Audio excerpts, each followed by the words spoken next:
Hello everyone, എല്ലാവരും പോയതിൻ്റെ കൂട്ടത്തിൽ ഒരാളും കൂടി മിസ്സിംഗ് ആയി. സുരാജ് വെങ്ങാറമൂട് എന്ന് പറയുന്ന വ്യക്തി ഇപ്പോൾ മിസ്സിംഗ് ആണ്. അദ്ദേഹം എൻ്റെ കൂടെ ഇത്രയും നേരം ഉണ്ടായിരുന്നു. ആരെങ്കിലും കണ്ടെത്തുന്നുണ്ടെങ്കിൽ അദ്ദേഹത്തിന് ഒന്ന് കെട്ടഴിച്ച് വിട്ട് സഹായിക്കണമെന്ന് ഞാൻ അഭ്യർത്ഥിക്കുന്നു. സുരാജ് ചേട്ടാ,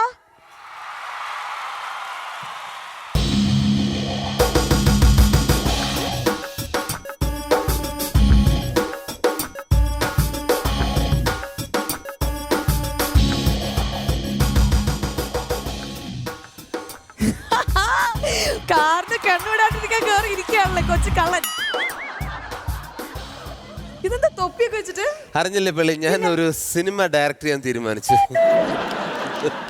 ഇതൊക്കെ സംവിധായകർ വെക്കുന്ന തൊപ്പിയാണല്ലേ? അതെ. എനിക്ക് ഒരു കാര്യം ചോദിക്കണമെന്നുണ്ടായിരുന്നു. ആക്ച്വലി എനിക്ക് സുരാജ് ചേട്ടന്റെ ഭയങ്കര ഇഷ്ടമാണ്. എനിക്ക് ആക്ടിംഗ് ഒക്കെ ആണോ? വലിയ ഫാനാണ്. ആരാ ഹീറോയിൻ? ആരാ ഹീറോയിൻ? പാട് ഇവിടെയോ? അതൊരു കൊതു കുത്തിയാന്നേ. പിന്നെ കൊതുകൊക്കെ ഇപ്പൊ ഹീൽസ് ഇട്ടല്ലേ നടക്കുന്നത്. നിനക്ക് എന്താ അറിയേണ്ടത്? എനിക്കൊരു നായികയെ വേണം. അതും നല്ല സൗന്ദര്യവതിയായിട്ടുള്ള, എന്താ, നല്ല തൊണ്ടിപ്പഴം പോലുള്ള മൂക്ക്, നല്ല പടവലങ്ങ പോലുള്ള കൈ, നല്ല മുടി, നല്ല കണ്ണ്, നല്ല മൂക്ക്, എല്ലാം നല്ല ഭംഗിയായിരിക്കണം. അതൊക്കെ ഇവിടെ ഉണ്ടല്ലോ, അങ്ങനത്തെ ആൾക്കാർ ഇവിടെ ഉണ്ടല്ലോ. അങ്ങനെ ആരാ?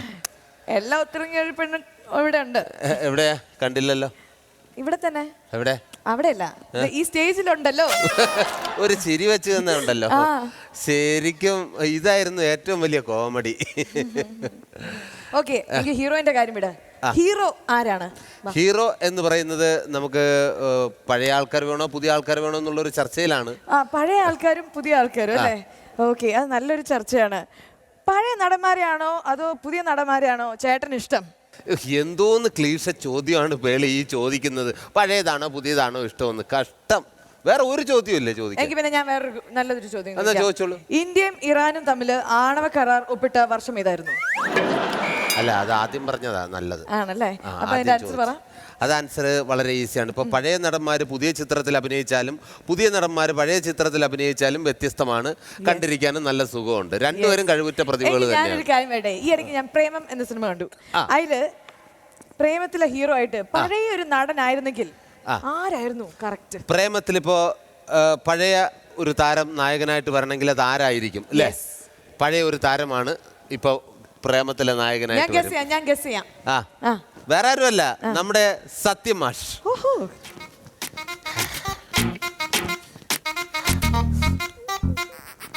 അവള് വേണ്ട, ഇവളെ ഒട്ടും വേണ്ട, ഈ കാണുന്നവൾമാരൊന്നും വേണ്ട, ഇവിടെ ആകെ സീൻ മൊത്തം കൊണ്ട എൻ്റെ മലരേ. എനിക്ക് ഒരാളുടെ കൂടെ മൊയ്തീന്റെ ആ ഒരു സിനിമയിൽ ആ ഒരു മൊയ്തീന്റെ റോൾ. തീർച്ചയായിട്ടും മൊയ്തീൻ്റെ റോള് അത് പൃഥ്വിരാജിന് പകരം ചെയ്യാൻ എനിക്ക് തോന്നുന്നു പണ്ട് കാലത്ത് ഒരേ ഒരു താരമേ ഉണ്ടായിരുന്നുള്ളൂ. അത് ആരാണെന്ന് പേര് പറയണ്ട. റെഡി? ഈ പുഴയുടെ കരപിടിച്ച് നടന്നാൽ അങ്ങ് അറബിക്കടലെത്തും. ഇരപിഴുങ്ങി പുഴ, ഇരപിഴുങ്ങി പുഴ, ആ പുഴ അല്ല, ആ പുഴ അറബിക്കുള്ളതാണെങ്കിൽ പൃഥ്വിരാജ് അറബിക്കടലിനുള്ളതാണ്. എല്ലാം കൈവിട്ടു പോയി പൃഥ്വിരാജേ, ബാക്കി നീ ഏറ്റെടുത്തോ. സൂപ്പർ ചേട്ടൻ അടിപൊളിയാണ്. ചേട്ടൻ ഡയറക്ടർ ആവുന്നുള്ള കാര്യം എന്തായാലും ഉറപ്പായി. ഞാൻ എപ്പോഴാ ഡേറ്റ് ബുക്ക് ചെയ്യേണ്ടത്? എന്റെ ഡേറ്റ് ഞാൻ ബ്ലോക്ക് ചെയ്യണല്ലോ. തീർച്ചയായിട്ടും നായിക തന്നെ ആക്കാം. പക്ഷെ എനിക്ക് കുറച്ച് സമയം വേണ്ടി വരും. ഡേറ്റ് ഒക്കെ വരാം. എനിക്ക് എന്തായാലും പണിയൊന്നുമില്ല. അല്ല, ഇപ്പോഴൊന്നും പ്രശ്നമല്ല. ഒരു 20 വർഷം കാത്തിരിക്കേണ്ടി വരും. അല്ല, എനിക്ക് ഈ ഡയറക്ഷൻ ഒന്ന് പഠിച്ചിട്ട് വേണം ഇതൊക്കെ ചെയ്യാൻ.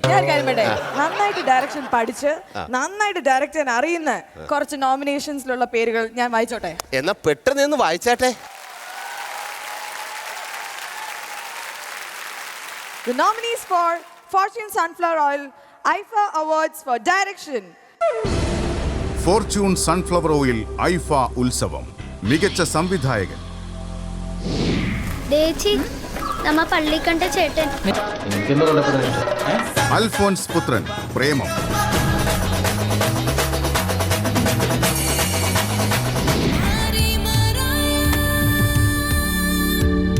അമൽ നീരദ് ഇയോബിന്റെ പുസ്തകം.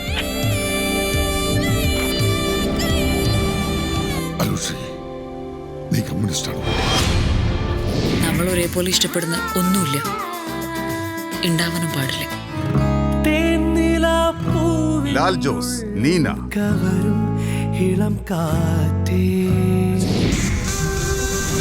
RS വിമൽ, എന്ന് നിന്റെ മൊയ്തീൻ. അന്റെ സോഷ്യലിസ്റ്റ് പിണ്ണാക്കുകളെ കൊണ്ട് കോൺഗ്രസിന്റെ മൂക്കത്തൊന്നും തൊടാൻ പറ്റൂടാ. മൂക്കത്ത് തൊടൂല, മുക്കത്ത് തൊടും. കഥയുടെ പേര് ചിറകൊടിഞ്ഞ കിനാവുകൾ. ഒരു വിറകുവെട്ടുകാരൻ, സന്തോഷ് വിശ്വനാഥ്, ചിറകുടിഞ്ഞ കിനാവുകൾ. 19 വയസ്സ്. ഇവൾ സ്ഥലത്തെ ഒരു തയ്യൽക്കാരനുമായി പ്രണയത്തിലാണ്.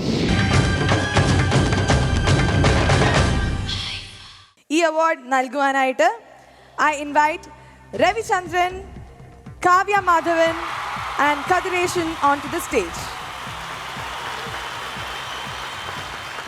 Best director award goes to പോരട്ടെ. എൻ്റെ സ്വന്തം എൻ്റെ ഏറ്റവും പ്രിയപ്പെട്ട ലാലിച്ചേട്ടൻ, ലാൽ ജോസ് ഫിലിം നീന.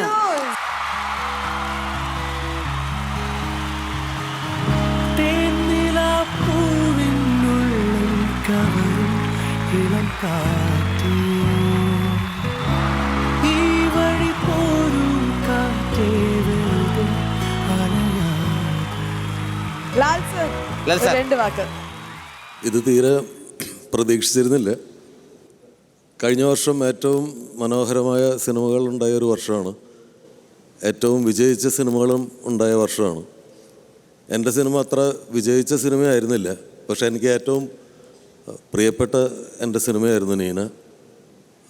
നീനയ്ക്ക് വേണ്ടി, നീനയുടെ പുറകിൽ പ്രവർത്തിച്ച എല്ലാവർക്കും വേണ്ടി ഞാനത് സ്വീകരിക്കുന്നു. താങ്ക്സ്. എൻ്റെ പല്ലൊക്കെ വെളുത്തിരിക്കുന്നുണ്ടല്ലേ? ഏത് സെൻസറൈൻ യൂസ് ചെയ്തിട്ടാണ്. ആണോ? ആ, ഇന്ന് സെൻസറൈൻ മീറ്റർ, എനിക്കറിയാം സമയമില്ല, എല്ലാവരും ബിസിയാണ്, പക്ഷേ ഈ ഒരു സെൻസറൈൻ മീറ്റർ എന്ന് പറയുന്നത് നമ്മളുടെ സെൻസിറ്റിവിറ്റി ചെക്ക് ചെയ്യുന്ന ഒരു സാധനമാണ്. ഇവിടെ ഭയങ്കര സെൻസിറ്റീവ് ആയിട്ടുള്ള കുറച്ച് ആൾക്കാരുണ്ട്. ആ ചിരിച്ചു കണ്ടുപിടിച്ചേ. എക്സ്ക്യൂസ് മീ, ഒന്ന് ഉയർത്തിരുന്നേക്കൂ, എന്നിട്ടാണ് എനിക്കൊന്ന് ക്രൂശിക്കാലോ. കിട്ടിയ ചാൻസ്. ചോദ്യം ചോദിക്കുന്ന കൊള്ളാം, നല്ല വെളുത്ത പല്ലെന്ന് പറഞ്ഞിട്ടാ പോയത്. ആ പല്ലോട് കൂടി തന്നെ തിരിച്ചു വരണം. Actually you have done so many movies. അപ്പം ഭയങ്കര ഒരു ഹീറോയുടെ റോൾ ഇപ്പം കിട്ടുകയാണെന്ന് വിചാരിക്കുക, പക്ഷേ അതിന് ഒരു റെക്കഗ്നിഷൻ കിട്ടിയില്ലെങ്കിൽ how would you feel? Because it's a very sensitive ഒരു ക്വസ്റ്റ്യൻ ആണ് ഞാനിപ്പോൾ ചോദിച്ചത്. സോ എനിക്ക് സെൻസിറ്റിവിറ്റി തോന്നിയില്ല. മീറ്റർ എവിടെ? ലോ സെൻസിറ്റീവ് ആണ്. Low is a good thing. So Vijay Babu എന്ന് പറയുന്ന വ്യക്തി ഒരു ഭയങ്കര സ്ട്രോങ് മനുഷ്യനാണ്. He is not at all sensitive, but ഭയങ്കര full of love, full of happiness. അപ്പോൾ താങ്ക് യു സോ മച്ച്. ഇനി വേറൊരാൾ ഒന്നിരിക്കൂ. ടൊവിനോ, ഹായ്. നിങ്ങളുടെ എല്ലാ സിനിമയിലും കാമുകിമാരും നിങ്ങളെ ഉപേക്ഷിച്ചിട്ട് പോകാല്ല, ഒരു നിരാശ കാമുകൻ്റെ റോളാണ് നിങ്ങൾക്ക് എപ്പോഴും കിട്ടുന്നത്. സോ ഇത് നിങ്ങളെ ശരിക്കും സെൻസിറ്റീവ് ആക്കുന്നുണ്ടോ, അതോ നിങ്ങൾ സ്ട്രോങ് ആണോ എന്ന് ചെക്ക് ചെയ്യാനുള്ള ഇതാണ്. പക്ഷേ what do you have to say? ഞാൻ പ്രേമിച്ച് കെട്ടിയാളാണ്. അപ്പോൾ എനിക്ക് അങ്ങനെ എന്താ പറയുക, കാമുകിമാരെ കിട്ടാത്തതിൻ്റെ പേരിൽ സെൻസിറ്റീവ് ആവേണ്ട കാര്യമുണ്ടോ? ഇല്ല, ഇനി എനിക്ക് അവസരം ഇല്ലാണ്ടായിപ്പോയി സെൻസിറ്റീവ് ആവാൻ. സോറി. അപ്പോൾ എന്തായാലും ഉണ്ടായ എക്സ്പീരിയൻസ് കൊണ്ട് പറയണത് സത്യയുടെ ഒരു വൃത്തിയായിട്ട് എക്സ്പീരിയൻസ് ആട്ടോ. ഇപ്പൊ സിനിമയിൽ അങ്ങനെ പറ്റുന്നതിൽ ആർ യു ഫീലിംഗ് സെൻസിറ്റീവ്? ഭയങ്കര അങ്ങനത്തെ ക്യാരക്ടർ സെൻസിറ്റീവ് ആവും, മനുഷ്യന്മാരല്ലേ. അപ്പൊ എങ്ങനെയാണ് അവരുടെ സെൻസിറ്റിവിറ്റി എങ്ങനെയാണ് നിങ്ങൾ മനസ്സിലാക്കുന്നത്? ഞാനും മനുഷ്യനാണല്ലോ, ആ ഒരു വികാരം. പറ്റുമല്ലോ. അപ്പൊ എന്തായാലും നമുക്ക് നോക്കാം. മീഡിയത്തിലാണ് നിൽക്കുന്നത്, ഒരു ത്രിശങ്കു പൊസിഷനാണ്, കുഴപ്പമില്ല. അടുത്തത് നമുക്ക് വേറൊരു ആളെ തപ്പണം. ഇതാ ഇവിടെ ഉണ്ടെന്ന് മമത ഇരിക്കല്ലേ, ചോദിക്കേ. Mamata, when you upload pictures on Facebook, when you get like എത്ര ലൈക്സ് കിട്ടാറുണ്ട് ഏകദേശം? അതെനിക്കറിയില്ല, ഞാൻ എപ്പോഴും മോണിറ്റർ ചെയ്യാറില്ല അത് എത്ര ലൈക്സ് കിട്ടാറുണ്ട്. ഞാനിപ്പോ റീസെന്റ് ഫേസ്ബുക്ക് മെൻഷൻ സ്റ്റാർട്ട് ചെയ്തത് ആണല്ലേ. അപ്പൊ ലൈക്സ് ഇപ്പൊ കുറച്ച് കുറഞ്ഞു എന്ന് വിചാരിക്കാം. Would you feel sad? Would you like? ഒരിക്കൽ മാത്രമേ എനിക്ക് ഇത് കുറഞ്ഞിട്ടുള്ളൂ അല്ലേ ലൈക്സ്. അത് ഇതുമായിട്ട് എടുത്തിട്ട്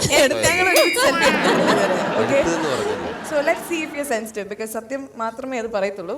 Let's see if Mamata becomes sad if he doesn't.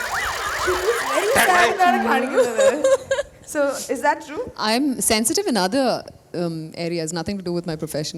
I've seen that you have a lot of followers, even though I don't know if you follow your followers. I know, right? What do you have to tell your fans? small message. No message. Thank you for all the love. And thank you for sending me all the likes. ഇനിയും like ചെയ്യൂ എന്ന് പറയാം. ഇപ്പൊ എന്തായാലും നന്നായിട്ട് പല്ലി വെച്ചാൽ മതി, എല്ലാം ശരിയാവും. അപ്പോൾ താങ്ക് യു സോ